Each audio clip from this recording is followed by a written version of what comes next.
The forbidden meeting under twin moons. The night sky over Valeris was glowing.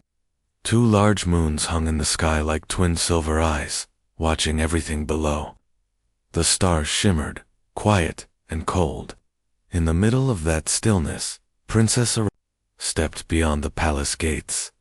She had never been outside alone. Royal daughters were not allowed to walk freely, not even under the moons. But tonight, something inside her refused to stay locked behind golden walls. Her heart felt heavy, and her mind was full of questions. Guards were busy in the north wing. That gave her just enough time to slip past the outer garden and into the dark forest beyond. She wore a plain robe, her face covered. No one would know she was the princess. At least, she hoped so. The forest was alive with soft sounds, glowing bugs, leaves whispering in the breeze, and distant animal calls. She felt fear, but also something else, freedom. Then, she saw something strange through the trees, a blue light, moving. She crept closer. There, near the old ruins, was a man, a human man. He sat on a rock, his jacket torn and dusty. In front of him, two small alien children lay sleeping beside a fire. He was feeding them soup, using a metal cup. His rifle was close, but untouched. Arava froze. This made no sense. Humans were enemies. Monsters' war was all they brought. But this man, he was feeding the children, not hurting them. She stepped on a twig. It snapped loudly. The man jumped up and aimed the rifle at her. "Who's there?" he shouted. She raised her hand slowly and stepped into the light. He lowered the gun, surprised. "You're not from around here," he said. Arava removed her hood. Her silver hair spilled down, glowing faintly under the moons. Her skin had the soft blue shimmer of royal blood. His eyes widened. "You single quotes, a princess, aren't you?" She said nothing. "You shouldn't be here," he said gently. "It's not safe." Arava looked at the children. "They're from the northern tribe," she said. "They disappeared last week." He nodded. "Found them 2 days ago. No family, just scared." "You fed them?" she asked. "Yeah, what else should I do?" She didn't answer. No human had ever asked that before, not in the stories she knew. In those stories, humans killed, burned, and conquered. But this one looked tired, kind, and confused. "I don't understand you," she whispered. He smiled a little. "You're not the only one." Suddenly, the air shifted. A wind passed through the ruins, carrying a strange energy. The moon seemed brighter, the ground warmer. Their eyes met, and then the glow began. A soft light, golden and warm, started to rise from their skin. Arava felt her heart beating faster. Something ancient stirred inside hers, something buried in blood and memory. The human looked at his hand. "What's happening?" Arava stepped back. The light pulsed from her chest and down to her belly. This is not normal," she said, breathing hard. "You touched something in me." He didn't move. "I didn't mean to." "I know," she whispered. "But it still happened." Suddenly, her legs felt weak. She stumbled. He caught her. The moment his arms wrapped around her, the glow grew stronger. Then everything went black. She woke up hours later in a cave. The fire was still burning. The human sat nearby, watching her.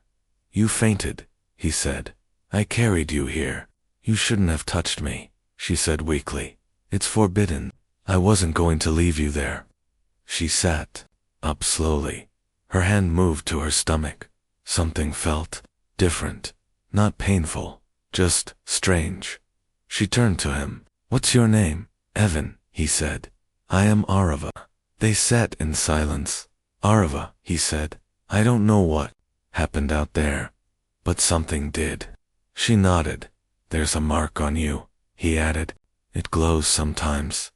She pulled her robe aside. On her belly, a faint mark had appeared, a golden symbol.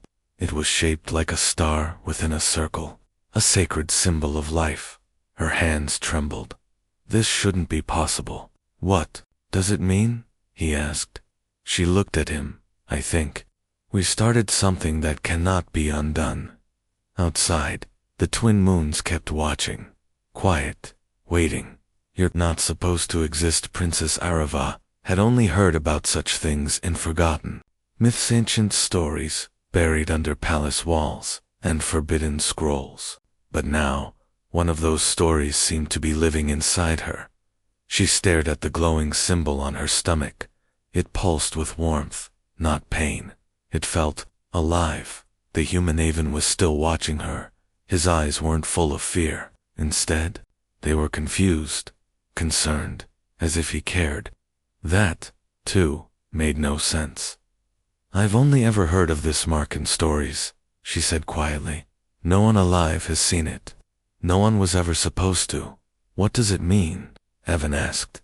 Arava looked up. It means something has begun. A connection, a sacred one, between two who should never have met. Evan sat down across from her. You mean this is something your people believe in? She nodded. Yes, and they fear it. In the royal palace, alarms began to flash. Arava's disappearance had finally been noticed. Her personal guard captain Velok stormed into the council chamber. His voice was cold and sharp. She's missing. The princess is gone. The High Council didn't panic. They whispered instead, like spiders moving across webs. Activate the Seekers, one counselor said. If she's with a human, eliminate him. Shouldn't we bring her back first? Velok asked. The elder shook his head. If the old mark has returned, then the bond is already formed. She is not pure anymore. She is a danger to the throne. Velok clenched his fists. He had sworn to protect Arava since her birth. She is still one of us. For now, the elder whispered. But that will change. You know what hybrids become. Back in the cave, Arava stood slowly. She held onto the wall for balance. The mark on her belly still glowed. You should run, she said to Evan. My people will come. They will see you as a threat. I'm not leaving you like this, Evan replied. You don't understand, she said. This connection we share, it's illegal, dangerous. My bloodline is royal. Yours is human. He raised an eyebrow. And yet, here we are. Arava looked at him. You don't get it? You could die for just touching me. Then let them try, he said. Silence hung between them like smoke. Then, a sound, a soft hum from the stone above. Suddenly, the cave wall lit up with ancient alien glyphs, symbols neither of them had touched. What's happening? Evan asked. Arava stepped forward. The symbols glowed brighter near her presence. The mark on her belly responded to them, glowing in the same rhythm. This cave, it's a memory chamber, she whispered. Built by the firstborns. Who are they? Long before humans came to the stars, there was a time when two species were one. They shared life, power, and blood, the firstborns. But something happened. They were erased from history. The wall showed an image, a human and an alien holding hands, surrounded by light. Then another fire, war, and betrayal. Then silence. Evan stared. You're saying we used to be connected? Arava nodded. Yes, but our leaders destroyed that truth. They feared what could happen if the bloodlines ever mixed again. And now we have. Arava turned to him. You're not supposed to exist, Evan. This child inside me, this connection, it defies every law in my world. Evan stepped closer. Then maybe your world needs new laws. Suddenly, the fire dimmed. Then the cave shook. Arava's eyes widened. They're here. Outside, a silver craft lowered through the clouds. It didn't roar like human ships, it glided like a blade of silence. The royal guard stepped out, covered in black armor, faces hidden. Their leader, Velok, raised a scanner. She's below, and she's not alone. The soldiers nodded. One spoke. Orders. Bring her back alive, Velok said coldly. Kill the human, Arava, and Evan ran through a tunnel behind the cave. It twisted downward, deep into ancient roots of stone and crystal. I know a path, Arava said. It leads to the hidden gardens beneath the lower ridge. Evan gripped her hand. Then let's move. They moved fast, but the noise of boots echoed behind them. The guards were closing in. Then boom, a blast shook the walls. A fireball rolled through the tunnel. They fell to the ground. Arava screamed in pain. Her stomach glowed violently now. Evan crawled to her. Are you okay? The bond. It's reacting to danger, she said, her face pale. Can you move? She nodded, barely. Suddenly, 3 guards appeared behind them. One raised a blade. Evan threw himself forward, grabbing a fallen stone. Rodant blocked the strike. The guards swung again. Evan fought back. Faster than expected. Arava watched, stunned. He wasn't just any human. He had training military, special forces. He disarmed one guard, then knocked another down with a quick elbow strike. The last one, lunge butt. Arava raised her hand. A wave of golden energy burst from her palm. The guard hit the wall and fell. Unconscious. Evan turned to her, breathing hard. What was that? She stared at her glowing hand. I don't know, she whispered. I've never done that before. Another rumble filled the air. They won't stop, will they? He asked. No, she said. Not until we're separated, or dead. He held her hand tightly. Then we don't stop either. They looked ahead into the darkness of the tunnels. Together, but above them, Velok activated a small black device, a tracker. The chase had just begun. The child that could end a war. The tunnel opened into a quiet space, a hidden cavern covered in vines, glowing moss, and crystal-like roots growing from the walls. The air was warmer here. The ground hummed gently beneath their feet, like the planet itself was alive. Arava stumbled, her hand pressed to her belly. The golden mark flickered softly under her skin. Evan caught her before she fell. Easy, he whispered. Just breathe. She nodded, sweat on her forehead. I'm fine, just tired. The energy it's pulling from me. They found a small spring in the center of the cavern. Evan helped her sit beside it. As he filled a flask with water, he asked, Why is this happening? Why is the mark glowing more now? Arava stared at the water, her reflection trembling. Because the child inside me is not just alive, it's growing fast. And it's not like anything our people have ever known. Evan frowned.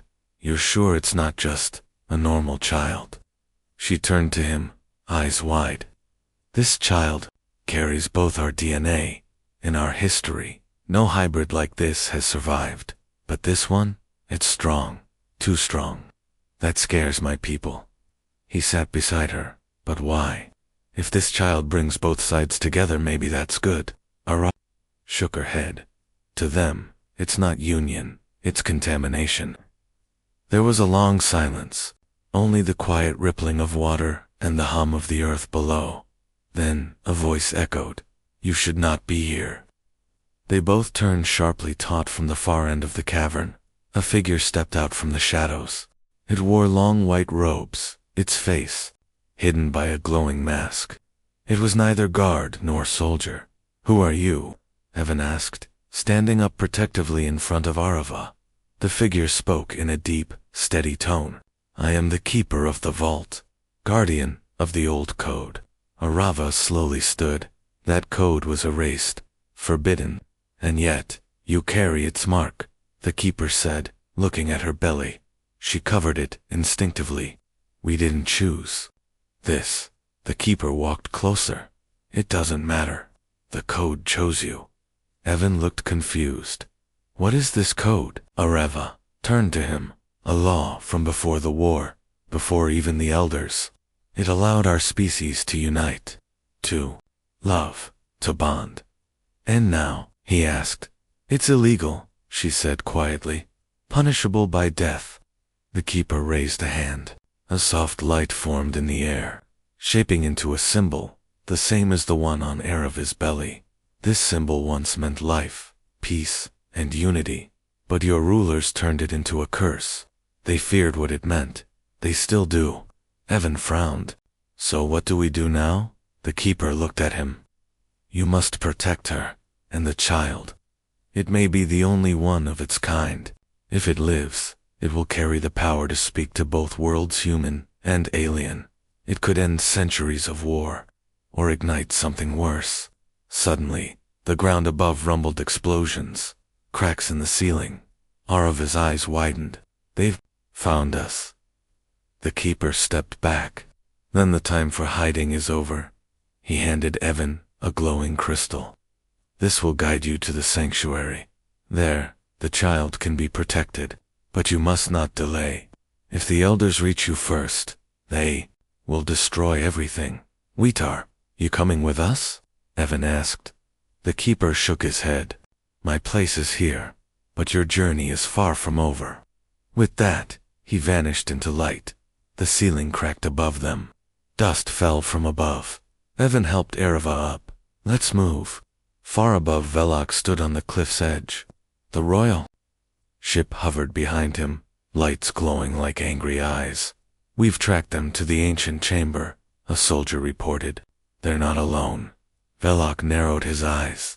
Then burn it down. The soldier hesitated. But the princess is no longer our concern, Velok growled. The moment she bonded with that human, she ceased to be royal. He gave the signal. Flames rained from the sky. Deep inside the tunnels, Evan and Arava ran as the ground trembled behind them. Fire chased them hot, alive, and fast. They reached a narrow ledge where the path split into two. Which way? Evan shouted. The crystal glowed faintly, pulling toward the right. Follow it, Arava gasped, holding her stomach. They dashed into the right tunnel as part of the wall collapsed behind them, sealing the path. Breathing hard, they slowed down. They were safe for now. Hours passed. The path turned upward, then opened into a hidden valley. Trees glowed with soft light. Strange birds sang in alien tongues, and in the center stood a structure ancient, tall, and beautiful. The sanctuary. Evan and Arava approached slowly. Inside, it was silent. A giant dome opened to the stars above. On the floor, more symbols older than anything Evan had ever seen. Then light came from Arava's belly. It touched the floor's symbols. The entire dome lit up. Images formed in the air, visions of two worlds, human and alien, shaking hands, forming a new future. Children running through fields, soldiers dropping weapons. Hope. Then the image faded. Arava placed her hand over her belly. I think this child isn't just life, she said softly. It's the future. Evan stepped beside her. Then we protect that future. But in the distance, ships were already on their way. And this time they weren't coming to talk. Escape from the royal chambers. The sanctuary walls still glowed softly, reflecting the starlight above, but peace had already begun to vanish.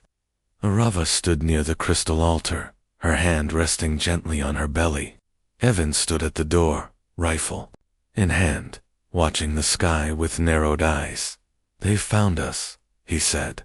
How many ships? Arava asked quietly. 4, maybe 5, fast ones, not scouts, strike teams. She nodded. Then the council wants us dead. Or worse, wants the child captured. Evan turned to her. We need to leave. Now. But before they could take a step, the ground shook violently. A tremor shot through the valley like thunder rolling beneath their feet. Then the sky opened. A large vessel descended, sleek, silver, shaped like a blade. The Royal Command Carrier. The ship of the High Council. From the front of the ship, a dark figure stepped forward, wearing High Command armor and a cold, unreadable expression. Velok, Arava's former protector, now her executioner. Inside the Royal Command ship, Velok spoke to his squad. The child must be taken alive. The human dispose of him, and the princess, one soldier asked.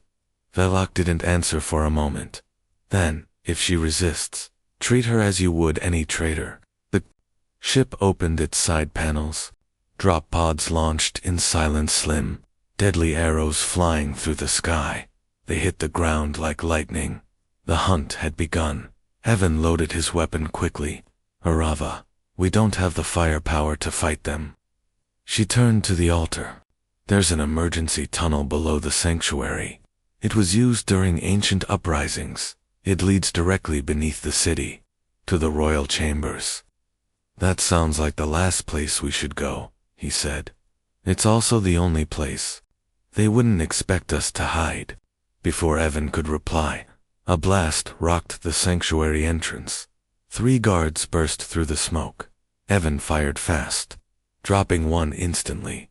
The others charged. Arava raised her hand this time, without hesitation. A wave of golden energy shot from her palm, slamming the attackers into the far wall. They didn't get up. Evan looked at her, stunned. You're getting stronger. She stared at her hand. It's the child. It's protecting us. Another explosion shook the building. Let's move, Evan shouted. They rushed down a hidden stairway beneath the altar. The stone corridor glowed faintly from the crystals, energy ancient and sacred. They ran for what felt like hours. Above them, the sky burned with fire. Soldiers dropped from the carrier, swarming the valley. But they were too late. The princess and the human were already inside the old city.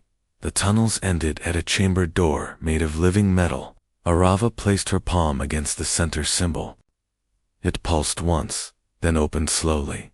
The chamber beyond was silent and cold, her old quarters beneath the palace. It had been untouched for years. Evan entered carefully. You sure this is safe? Arava nodded. For now. These chambers are hidden from all scanners. They were built before the modern tech age. Even Velok won't think to search here yet. She sank into a chair, exhausted. Evan knelt beside her. You okay? I can feel the child. It's awake, she said softly. It feels aware. He placed his hand over hers. That's good, right? Yes, she whispered. But it also means time is running short. It's growing faster than any normal being. Suddenly, a soft tone echoed through the walls. A voice calm and emotionless filled the chamber. Princess Arava, you are ordered to surrender yourself. Step outside alone. No harm will come to the child. The human must stay behind. Evan stiffened. That's Velok. Arava stood slowly. He was once loyal to me. Now he follows fear. The message repeated. And this time, a countdown followed. 5 minutes, Evan said. We need to decide fight or run. She shook her head. Running will only delay it. We need something bigger. She turned to the wall and pulled out an old box. Inside was a crown, golden and sharp, humming with power. This crown is more than a symbol, she said. It's a command key. With this, I can access the throne's secret systems. Like what? Evan asked. Like disabling the palace shields, or awakening the Arc Defender. Evan blinked. What's the Arc Defender? A machine of old, one built for only the highest rulers. It can protect, destroy, or signal the ancient ones. Sounds useful. Arava hesitated, but using it could reveal us 2 forces, far beyond Velok. Once it's awakened, we can't undo it. He looked her in the eyes. Then do it. If this child is truly the key to peace, we protect it with everything. She took a deep breath, then placed the crown on her head. Instantly, golden light poured from the walls. A hidden panel opened, revealing a sphere floating, humming. She touched it, and far beneath the city, something massive began to wake up. Velok was just about to give the final order when a tremor rippled through the entire capital. The sky turned slightly gold, and then it rose. The Arc Defender, a massive figure of metal and energy, shaped like a giant sentinel, stood from its resting place beneath the capital. Its eyes glowed with light. Its presence shook the clouds. Velok stepped back, eyes wide. Impossible. A voice echoed across the sky, sentient, commanding. By royal blood and sacred bond, the throne now speaks through the bearer. And then the face of Ereva appeared in the sky. She stood tall, wearing the crown, her eyes burning with resolve. This war ends now, she declared. And if you try to harm the child again, this city will fall with you. Evan stood behind her, silent but strong. Velok stared at the sky. Knowing one truth, he had just lost control. The hidden cradle of the ancients, the Ark Defender, stood like a god of war, its arms folded across its chest, glowing softly under the clouds. The capital city, once buzzing with energy and noise, had gone completely silent. All eyes looked up. Even the council had stopped speaking, in the chambers below the palace. Princess Ereva removed the crown and stepped back. Her strength was fading again. The act of awakening the ancient protector had drained her deeply. Evan caught her before she collapsed. You shouldn't push yourself like that. I had to, she whispered. They would never stop. Not unless they believed something greater had taken command. He helped her sit down on a stone bench in the old hall. So what now? What is this Ark Defender actually supposed to do? Arava looked toward the glowing walls. It's not just for protection. It's a guide, a signal. It can show us where to go next. To go where? Evan asked. She looked up, her hand resting gently on her glowing belly. To the cradle, the place where the first hybrid child was born. Evan's eyes widened. You mean this has happened before? Arava nodded. Long ago. But that child was destroyed. Its parents erased from history. That's why the council buried the truth. Why didn't they want people to know? Because if our people and humans could create life together, it would mean we were never meant to be enemies. Evan helped her stand. Then let's find this cradle, before they erase us too. That night, the Ark Defender knelt and placed a hand on the ground.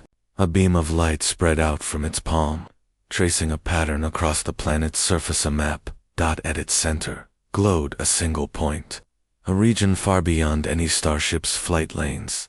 A forgotten planet called Ilarinine, once used for exile, now completely off the charts. Arava studied the image. That's where the first cradle lies, where it all began. But why there? Evan asked. Because Ilarinine is where the ancients built the original life temples, she explained. Where bonds between species were seen as holy, not forbidden. He looked at her. Then that's where we go. The journey wasn't easy. The council had blocked all spaceports. No official flights were allowed to leave the surface. Velok had placed a full lockdown on Ereva's name, and Evan was still marked as an enemy of the state. But there were smugglers in the underbelly of the city, rebels, traitors, who worked in the shadows of power. One of them was a pilot named Ressa, sharp-eyed woman with rust-colored skin and cybernetic arms. You want to go to Ilarinine? She asked, raising an eyebrow. That place is cursed. We don't have a choice, Evan replied. She glanced at Ereva's stomach, then looked into her eyes. You're carrying the child, aren't you? Ereva didn't speak. She just nodded. Ressa's single quote's expression changed. She slowly removed her gloves, revealing the glowing veins in her metal arms. My grandmother was one of the healers in the old order. She told me a day like this would come. You'll take us? Evan asked. I'll take you, she said. But if we get caught, I want you to promise me one thing. What? Make sure that child survives. The ship cut through dark space like a ghost. Silent, fast, and hidden from scanners. Ilarinine was unlike any planet Evan had seen. Covered in pale clouds and glowing canyons, its surface shimmered as if dusted in stardust. Ancient spires rose from the ground buildings built long before. Either species had discovered faster than light travel. They landed near a broken monument, carved with symbols. The winds howled like whispers, and strange birds circled high above. This place gives me chills, Ressa muttered. Arava stepped forward, her feet sinking softly into the glowing soil. I can feel it, she whispered. The cradle is near. Evan moved beside her. Are you sure? She nodded. The child is responding to something here. It's pulling us forward. They followed the narrow canyon paths until they reached a wide valley. At its center was a dome, half buried in crystallized stone. It looked dead, but when Arava stepped close, the ground lit beneath her feet. The dome hummed and opened. Inside was silence, and a floating platform, surrounded by vines of light. This is it, she whispered. The first cradle. Evan stepped forward carefully. It's beautiful. She moved to the platform and sat. The golden mark on her belly shined bright, almost blinding. The room came alive. Visions danced in the air, memories stored in light. A human man holding an alien woman's hand. A child being born between them, surrounded by ancient healers. The joy of both worlds witnessing something new. Then chaos. Soldiers invading, the child taken, the parents falling together. History erased. Arava closed her eyes as the vision faded. Tears slid down her cheeks. I saw them, she said softly. The first ones. The ones who tried and were destroyed. Evan stood behind her, placing a hand on her shoulder. Then we carry their hope now. Suddenly, the walls shifted again and a small altar rose from the floor. On it, a glowing stone. Arava touched each hand. Her body lifted into the air, wrapped in golden light. What's happening? Evan shouted. She didn't answer. The cradle was scanning her, reading her DNA, reading the child's. And then, it spoke. The future has awakened. This child is the bridge. A new path begins. The light vanished. Arava collapsed, but Evan caught her. She was still breathing, but faint. Then the altar opened and revealed something unexpected. A necklace. Not just any necklace, the same one the alien woman in the vision wore. Arava held it close. It's a symbol of protection, a code key for the old bloodlines. We'll need it, Evan said, because they're coming. He looked outside. In the distance, council ships were descending again, this time in full force. But this time, the cradle wasn't silent. The platform lit up with a soft hum, and across the galaxy, ancient systems began to activate. The galaxy didn't know it yet, but a new era had just begun. The choice between crown or child. Dark clouds began to cover the sky above Elaranine as the council's warships arrived one by one, like vultures circling a quiet battlefield. The glowing canyon winds turned cold. The cradle's soft hum was now overshadowed by the thunder of metal giants. Landing nearby, Princess Arava sat silently on the cradle's stone platform, her hands gently resting over her belly. The golden mark pulsed faintly beneath her skin. Her face was pale, but her eyes were calm. Evan stood beside her, scanning the sky through the ship's scope. They're preparing to land troops, he said. Full, elite guard. Looks like Velok brought the whole Royal Legion. Arava didn't flinch. They're not here to talk. They're here to force a choice. You mean between us and them? No, she said, her voice soft. Between the child and the crown. In the council's warship, Velok stood before the high command display. Holograms of Arava's last transmission glowed in front of them. Her declaration of the Ark Defender's awakening still echoed in the chambers. She activated a system. We long buried, said one elder, shaking his head. A bloodline right, we hoped, would never return. She has bonded with a human, another added. That child is an abomination. Velok remained silent. Then the Grand Chancellor stepped forward. His voice was like ice. Offer her a deal. Her crown. In exchange for the child. She may live, if she gives it up willingly. And if she doesn't, Velok asked, then she dies with him. The Chancellor said coldly, and so does the unborn hybrid. Velok turned away slowly. Something in his chest twisted. He had protected Arava since she was a child, but orders were orders. A ship descended near the cradle. Its side opened slowly. Guards stepped out first, then Velok. His armor was polished, dark with blue energy, veins glowing across it. Arava stood alone in front of the cradle entrance. Evan was hidden inside, just out of view, weapon ready but only if necessary. Velok stopped a few feet from her. His eyes met hers. There was something unreadable in his face, something between duty and guilt. "You have violated the laws of our kind," he said. "I followed something older than law," she replied. "I followed life. You carry a forbidden child." She touched her belly gently. "And yet it lives." Velok's eyes flickered. "The council offers you a single path. Return to the palace, where the crown, but surrender the child.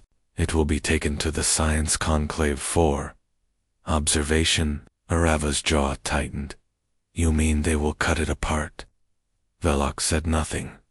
Arava took a slow breath. "So the council is afraid. Even now, when the war has taken so much from us, they fear peace more than death." Velok's voice grew lower. "They fear what they cannot control. And that includes me." Now he stepped forward. "This is your last chance. You may return as queen, but not as a mother." She looked down at her belly, then back up. "I choose the child." Velok didn't speak, but behind him, soldiers raised their rifles. Inside the cradle, Evan gripped his weapon tightly. Arava raised her hand slightly. "No," she whispered. "This is not the time to fight." Velok signaled the guards to hold. "You defy the throne," he said. "I am the throne," she said, her voice rising. "By blood, by bond, by the ancient law your council tried to bury." Behind her, the cradle lit up again. The altar rose, and the first crown, a symbol from before the current empire, hovered above the platform. Golden, alive. Ancient. Arava walked forward. She removed her council-issued crown and placed it on the ground. Then she reached toward the Ancient One. It floated down onto her head. At that moment, the planet itself seemed to respond. The winds swirled upward. The sky split in golden light. Far away, the Arc Defender reactivated. Velok took a step back. "You've reawakened the cradle code," he whispered. "I have reawakened the truth," Arava said. "This child is not a threat. He is the bridge between stars." Suddenly, the cradle's altar shifted again. A hologram appeared of the ancient council that had once ruled during the peaceful age. Their message echoed through time. "To the one who carries the starborn child, you are not a mistake. You are the next beginning." Evan stepped out of the shadows, walking beside her. He held no weapon now, only trust. Velok looked at them both. For a moment, he said nothing. Then he raised his hand.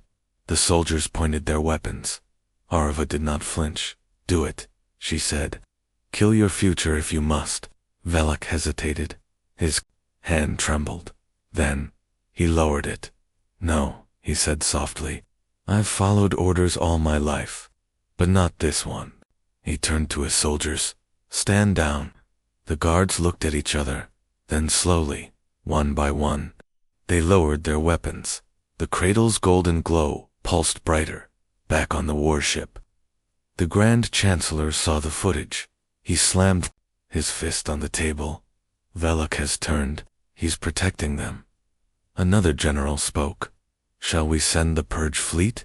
The Chancellor stared at Arava's image. "No, why not?" "Because she has the first crown," he growled. "If we destroy her now, the Arc Defender will burn this entire system." He leaned back slowly. "Let them go. Let them run. But wherever they go, we will follow." Later that night, Evan and Arava sat beneath the stars outside the cradle. The skies above were clear, peaceful for now. "You gave up your throne," Evan said quietly. "No," Arava replied. "I took a better one they couldn't control." He looked at her belly. "Do you think the child will be safe?" She touched her stomach gently. "We'll make sure of it." Far away, the stars shimmered, but danger was not gone, only delayed. The first breath of a new galaxy. The wind on Elaranine had changed. What once whispered like memories now roared like a promise. The sky above the cradle shimmered with golden waves. The Ark Defender stood at full height beyond the horizon, guarding the valley like an ancient sentinel.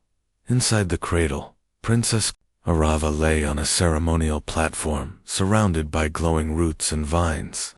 The child within her was coming too early, yet strong.